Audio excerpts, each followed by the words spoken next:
He's like, so if you can figure out how to do that, it's going to be much easier. So the big question is, what are top agents doing to absolutely crush it in real estate, grow their teams and add more transactions year over year while so many struggle? To get the answers, we interview top real estate agents to learn their secrets to success. Listen, we believe every agent should make a minimum of $100,000 per year, and we're on a mission to make this happen. We've already helped over 100 agents achieve this with our coaching. So if you want to fast track your business growth, get to your first $100,000 in GCI or add another $100,000 in GCI using social strategies, then head over to go.eliteagentsecrets.com, or you can just click the link in the description below. Also, just make sure to follow us, hit that subscribe button, and if you get any value from this at all, please tell a friend and leave us a review. My name is Andrew Dunn. And my name is Peter Michael.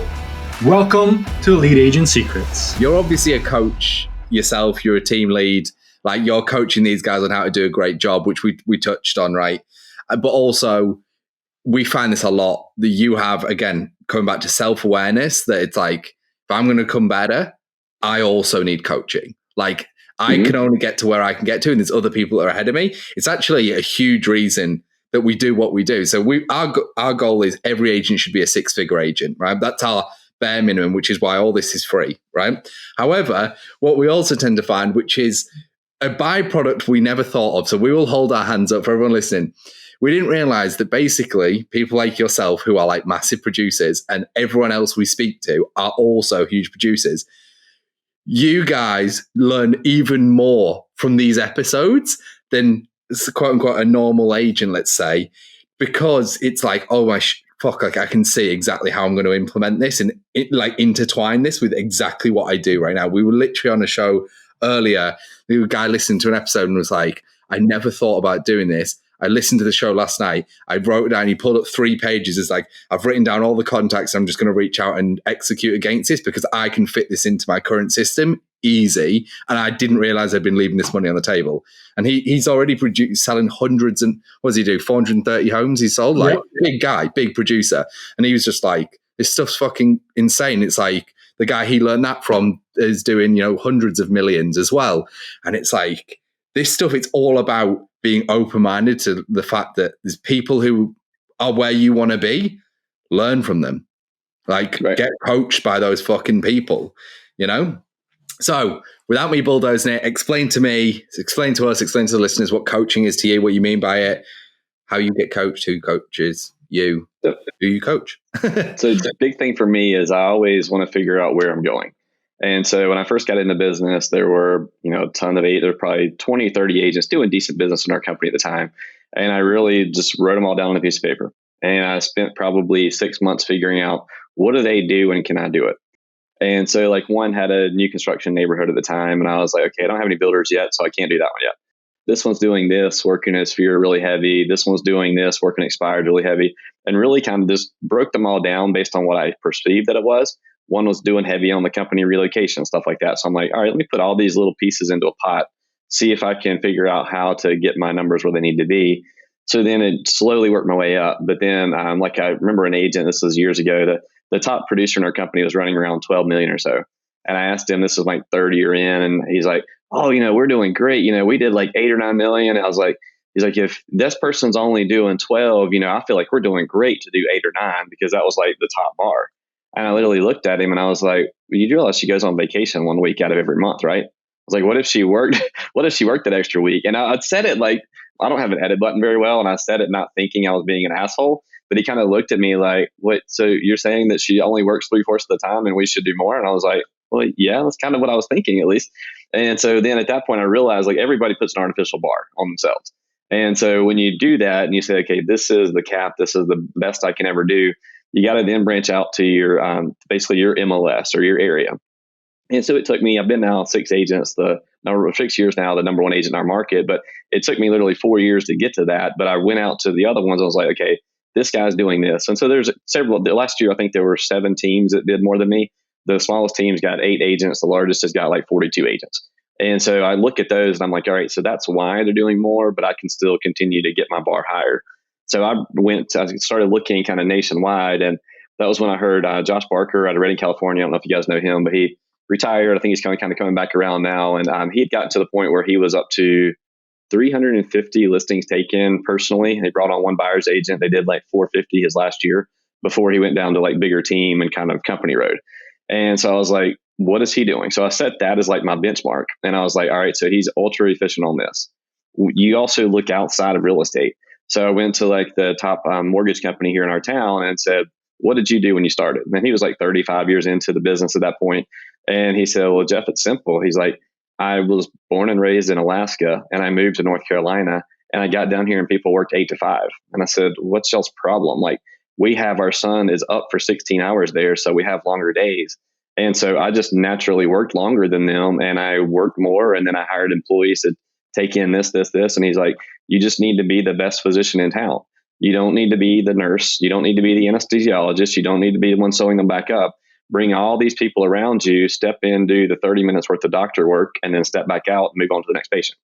He's like, so if you can figure out how to do that, it's going to be much easier. So I've been a fan of meeting with mentors in every industry because I don't care if it's car sales, whatever it is, somebody's going to teach you something, kind of like you were referring to earlier. And so I kind of benchmark against them and then looked at their systems and what they were doing, what they weren't doing, and quickly realized that, okay, this is what I need. This is how I need to structure my business. And that's how I kind of learned to pull myself out of every way along the way. And then that kind of introduced me into Mike Ferry coaching, which I've been in now for 5 years, I guess it is now. And so mentoring with Mike and then just being surrounded by people that I think I'm hot shit because I'm doing $1 million, $1.5 million in business here. Well, these people are doing 6, 8, 10, 12, 14, 15 million with 8 or 10 people. And I'm like, all right, I need to figure out how they're doing what they're doing. And so when you're bouncing ideas off of them, but I remember Josh, this was probably 6 or 8 years ago now. I was like, so do you go to your closings? And he's like, no. He's like, why would I do that? He's like, I tell him, I was like, this is going to be your one-on-one time with the attorney to answer any questions they've got. My office has already reviewed all the documentations. If you got any questions when you get there, let me know. He's like, and everybody wants one-on-one time with an attorney. He's like, you just got to figure out exactly what kind of the angle to take on it is. You need to do your job to make sure everything's right. And then when they arrive, they've got what they need to take care of it. And then they can ask the attorney the questions. He's like, there's absolutely nothing you can fix sitting at a table that you can't fix on the other end of a call if you've done everything right prior to. And I was like, yeah, that's valid. He's like, and then I can be on the phones an extra hour that week. So you really kind of figure out those little things. And when you're willing to take something from everybody, that helps. And then the biggest thing for me with the weekly coaching is just be held accountable. So between the coaching that I've got, and then I've got a mastermind group and we'll set accountability goals. And that's the biggest thing for me is if I've got some reason that I don't want to do something that's bigger than why I want to do it, then I'm going to go do it. So I want to, by the way, it's huge. Accountability is enormous. I think, I don't think people give it enough credit. Accountability is good for people who are committed. It's just they want to be held accountable because accountability doesn't work for people that aren't bothered. This is where people get confused. They think accountability doesn't work. And it's like, no, it works for people that want it. It doesn't work for people that don't. Because accountability is a choice. Like both parties have to agree to the accountability. One has to agree to hold you accountable. And the other has to agree to be held accountable, right? Mm-hmm. And it's kind of this weird thing because you fuck up and then like getting told off or whatever you want to call it, like it makes no difference. But it's like you're putting yourself in a like almost like a school situation where it's like shit. Like I've been in business and I don't want to get fucking told off or I know more than these people, blah blah blah. Because like I think being held accountable is very important. That's why I like to set tasks and set deadlines because it's like we've made like a verbal agreement that this job is going to get done by this time. Right. And like, so you are accountable to that. And that's important in every business. So a lot of people don't give it enough credit. And also accountability doesn't have to be someone in the industry either. It can be just somebody else who's willing to kind of hold you to it. You say, yeah, hey, I'm going to do X, Y, Z by X, A, B, C. And they just check in and make sure you're doing it. They don't know. You know? Accountability could even be a social media post where you announce to the world your New Year's resolution that you're going to keep up with for about a week and a half or 2 weeks. Yep. Well, I think it doesn't have to come from above either. It can come from below. And so like I empower my employees to stay on top of me for certain things. And like some agents will be like, well, they told you had to do what? And I was like, exactly. That's it. If I don't hit my goals, they're not going to hit theirs. And so they know they can hold me accountable. And when you empower your employees to that, that makes all the difference in the world. Now, kind of like we talked about earlier, they've got to know kind of why. And so like Brent and I were joking around earlier, this is end of last year, and she'll be the first to tell you I offended her at first, but then later it kind of kicked in. But we all went to lunch like right before, this was, I guess, mid-December. I was cleaning up my database because obviously that's kind of the world she's working with, those 850. And I told her, I was like, you know what, Brent? I was like, you're the reason I didn't want to come to work this week. And she's like, what? And I just, there again, no edit button. I just kind of laid it out there. I was like, I literally got ready to get up this morning to get out of bed. And I was like, I don't want to go to work and work on that client database today. I said, and that's a fucking problem. I was like, I love getting on the phones. I love doing certain things. I was like, when it's at that level, we need to pull it back a little bit. And I said, so what I'm going to do is I'll have this knocked out by end of the year. I said, but I'm going to have to make sure I'm doing the things that I like as well. So I'm motivated to get here. And then I'll work on that an hour at a time here and there. But I kind of had almost given her too much accountability that, and really when you have that realization in your head that I don't want to do anything now because I don't want to do that, that's a problem. Right. It's interesting how that's kind of come about. And it's one of them sore topics where you're like, fuck. One of the other things you said, which is actually something one of our previous guests came on, and she did $1 million in GCI as a solo agent, single person. That's it. She managed to do $1 million, which is the highest I think we've ever had for like literally just someone selling homes. I've got $1,065,000 in 2020, so I got you beat. But what, as a solo though, or with help? As well, with 3 employees. Yeah. So she didn't have any employees. Oh wow. 0. Okay, that is impressive. Yeah.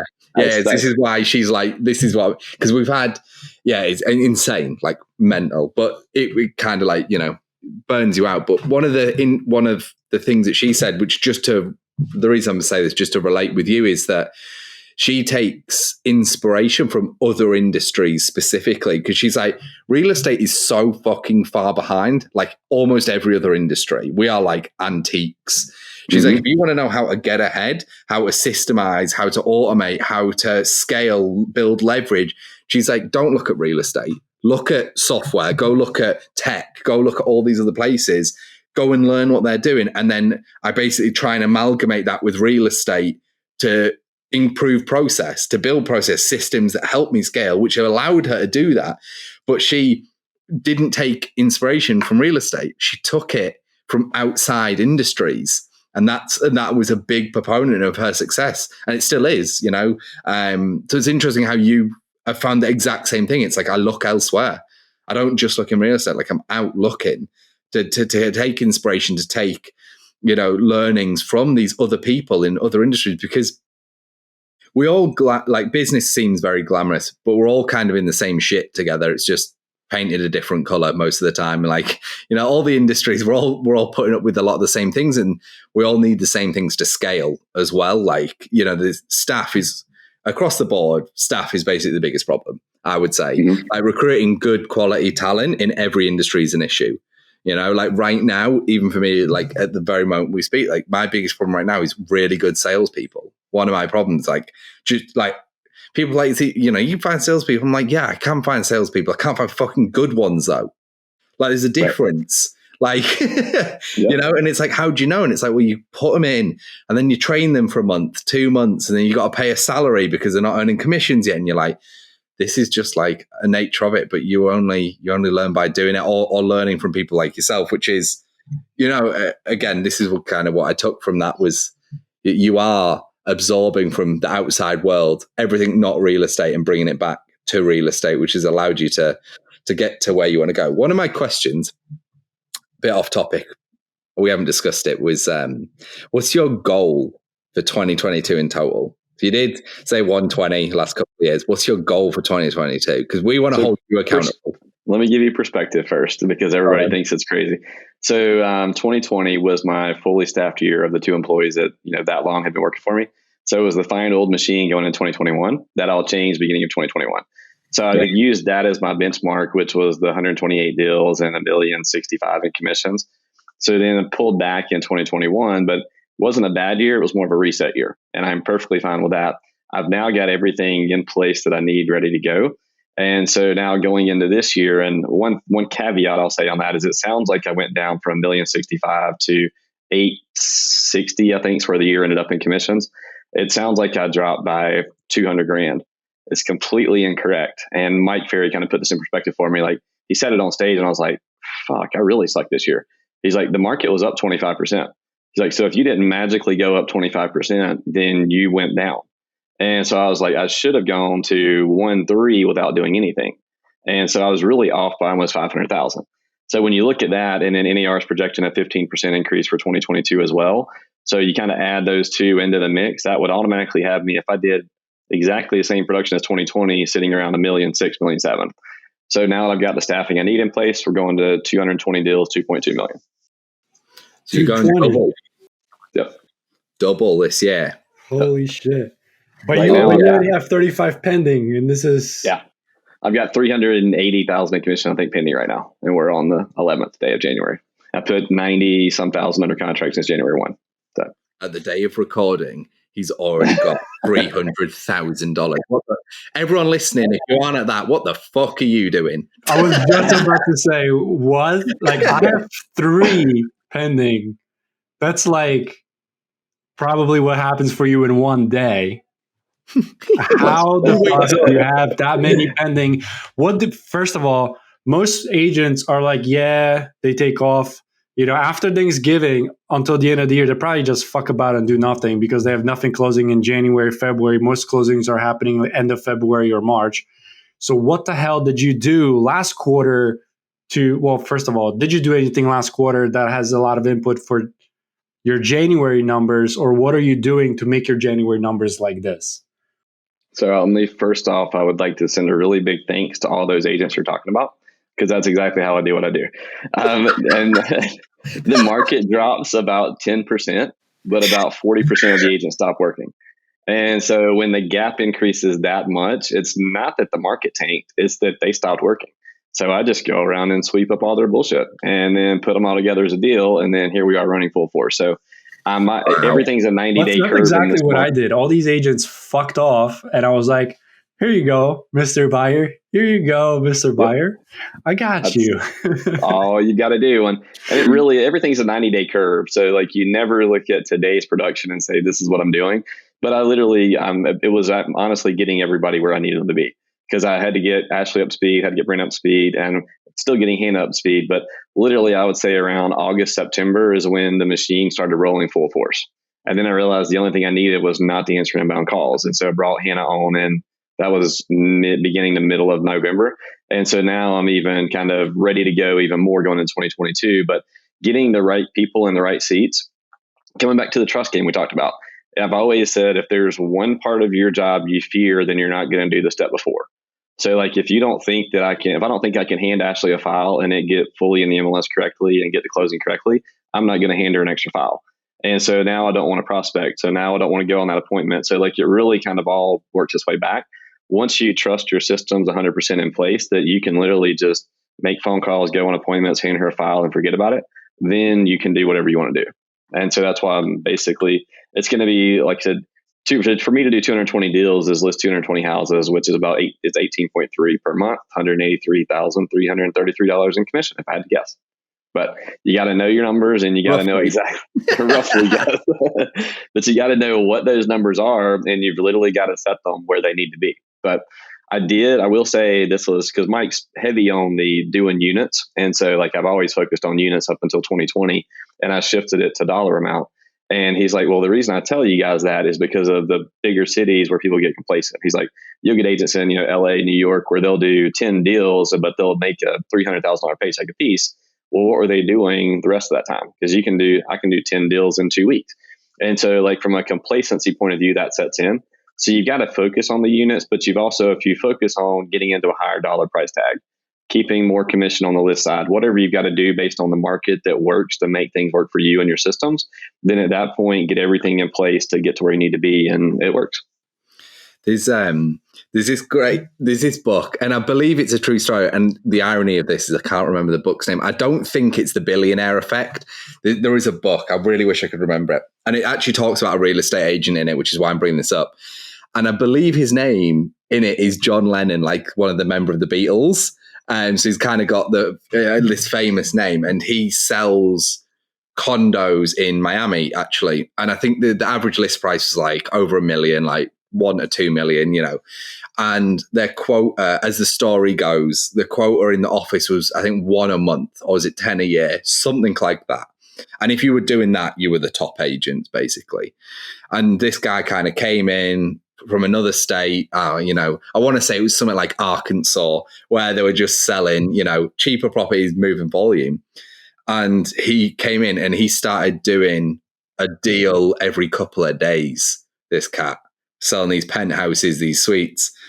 And people were like, how you do? So he was selling more in a month than these guys were selling like in a year or 2 years, and he was just, the two bits that I took from it, one, he just didn't focus on the monetary amount. It was like they need a home, and it was like he's just moving units. The other one was he never sold the home. He sold to what the buyer really wanted, because they were such luxury people.